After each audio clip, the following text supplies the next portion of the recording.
How students can start without perfection. കാരണം സ്റ്റുഡൻസിൻ്റെ പ്രധാനപ്പെട്ട concern എന്ന് പറഞ്ഞാൽ എങ്ങനെയാണ് ഒരു ആപ്ലിക്കേഷൻ കോഡ് എഴുതുക, എന്താണ് ഒരു ആപ്ലിക്കേഷൻ, അതൊക്കെയാണ് ആദ്യത്തെ കൺസേൺ. അപ്പോൾ അതിൻ്റെ ഒരു ഇതെന്ന് പറഞ്ഞാൽ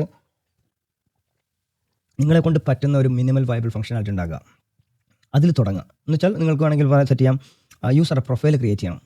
അത് നിങ്ങൾക്ക് ഡേറ്റാബേസും വേണ്ടൊന്നും വേണ്ട, നിങ്ങൾ ജസ്റ്റ് ഒരു ഡിക്ഷണറി സെറ്റ് ചെയ്യുന്നു. ആ ഡിക്ഷണറിയിലേക്ക് നിങ്ങളൊരു കീ വാല്യൂ പെയർ സെറ്റ് ചെയ്യുന്നു.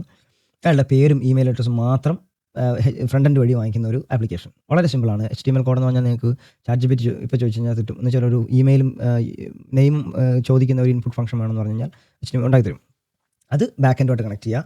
അതിനെ നിങ്ങൾ ഡേറ്റാബേസുമായിട്ട് കണക്ട് ചെയ്യേണ്ട, ജസ്റ്റ് സ്റ്റോർ ചെയ്യുക. അതൊക്കെ വർക്ക് ചെയ്യുന്നുണ്ട്. ലാസ്റ്റ് വരുമ്പോൾ മാത്രം നിങ്ങൾ ഡേറ്റാബേസിലേക്ക് സ്റ്റോർ ചെയ്താൽ മതി. അപ്പം ഞാൻ പറഞ്ഞില്ല, SQLite അല്ലെങ്കിൽ MySQL ഡേറ്റാബേസ് ഇല്ലെങ്കിൽ നിങ്ങൾക്ക് മോക്ക് ചെയ്യാം. എനിക്കത് പറ്റിയൊരു പണി എന്ന് പറഞ്ഞാൽ, എനിക്കൊരു ഡെവലപ്പർ ഉണ്ടായിരുന്നു. ആ ഡെവലപ്പർ ബാക്ക് എൻഡ് നമ്മുടെ വർക്കിംഗ് ആയിരുന്നില്ല. അപ്പോൾ അയാൾ പറഞ്ഞത് ബാക്ക് എൻഡ് വർക്ക് ചെയ്യാൻ എനിക്ക് ഫ്രണ്ട് എൻഡിൽ വർക്ക് ചെയ്യാൻ പറ്റില്ല എന്ന് പറഞ്ഞു. ഫ്രണ്ട് എൻഡ് ഡെവലപ്പർ പറഞ്ഞു.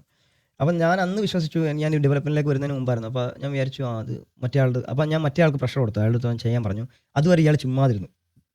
എന്നാൽ ഇയാൾക്ക് സാമ്പിൾ ഡേറ്റ വെച്ച് ചെയ്യാമായിരുന്നു. മോക്ക് ഡേറ്റ എന്ന് വെച്ചാൽ ബാക്ക് എൻഡിൽ നിന്ന് വരുന്ന ഡേറ്റയെ ഇയാൾക്കൊരു ഈ പറഞ്ഞ ഡിക്ഷണറിയിലേക്ക് മാറ്റിയതിന് ശേഷം അതിൽ നിന്ന് ഫെച്ച് ചെയ്താൽ മതിയായിരുന്നു JSON ഡേറ്റ ആയിട്ട്. പക്ഷേ അയാളത് ചെയ്തില്ല. അയാൾക്ക് അറിയാത്തതുകൊണ്ടോ അല്ലെങ്കിൽ അയാൾ മടി പിടിച്ചിട്ടോ അയാൾ ചെയ്യാതിരുന്നു.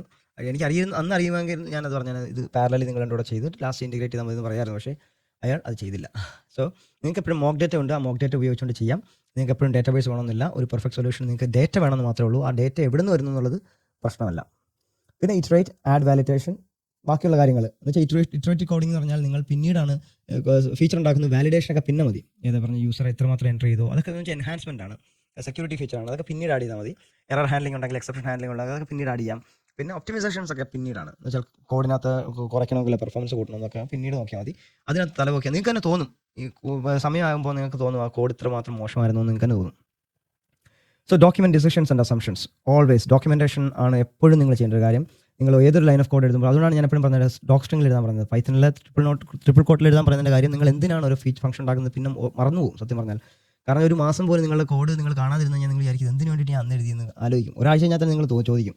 അപ്പോൾ നിങ്ങൾ എപ്പോഴും ഒരു ഫംഗ്ഷനാലിറ്റി അല്ലെങ്കിൽ വേരിയബിൾ ഡിഫൈൻ ചെയ്യുന്നുണ്ടെങ്കിൽ എൻ്റെ മുകളിൽ എഴുതി വെച്ചാൽ ഇത് എന്തിനാണ് ഉണ്ടാക്കിയത്, ഇത് എവിടെയാണ് ഉപയോഗിക്കാൻ പോകുന്നത് കൃത്യമായിട്ട് എഴുതി വെച്ച് കഴിഞ്ഞാൽ വളരെ നന്നായിരിക്കും.